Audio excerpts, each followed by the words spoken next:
Menlo High School senior Ava Wang discovered her love of volleyball in 5th grade. Like the second I touched the ball, I was just like, this is the sport for me. By middle school, she was training up to 20 hours a week, gaining national attention. Ava's dream of playing for the University of Pennsylvania came true early. The summer after sophomore year, UPenn coaches asked for a meeting with Ava and her mom. They told me, we really love to have Ava in our team, and I could see the glow in her eyes. She was so excited. It was the best day of my life. Ava says the verbal offer was clear. She was expected to apply to Penn, maintain her academics, and stop talking to other schools. Did you hold up your end of the bargain? Absolutely. But a year later, the coach who recruited Ava left. Shortly after, the new coach told her she lost her spot because she didn't meet the academic standards, something Ava and her parents dispute, saying the school assured her multiple times that her coursework and grades were on track for admissions. Ava had been decommitted, meaning that verbal offer no longer stood.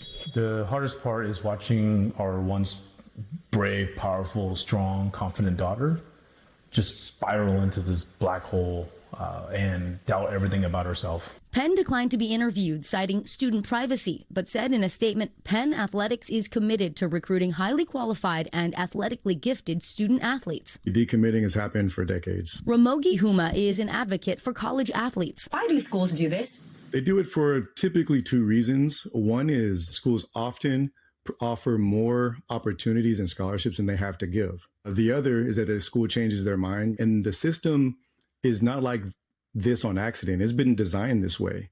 It gives schools the maximum leverage. No agency tracks how many student athletes get decommitted by schools each year, but some are sharing their stories online. Sometimes they will ghost you, and it's not fair. It's not nice, but it does happen. Didn't call them, didn't even text them. Just send an email saying thanks, but no thanks.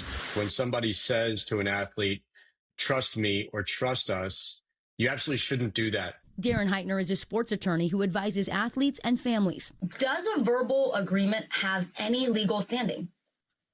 A verbal agreement means absolutely nothing in most contexts, including in college sports. Adding to the hurt for Ava, Penn decommitted her after the summer recruiting window, leaving her in limbo. Just seeing that doors were just continuing to close with this dream that I had was really gut-wrenching. Did it feel cruel to you, the way it was handled? Extremely cruel, because you're putting a senior who is just really excited to come to your campus, play for you, and suddenly, she doesn't have a home anymore. Huma says there is one thing student athletes should do when they receive a verbal offer: respond with an email. Say thank you for the offer, and I'm happy to accept. I'm excited.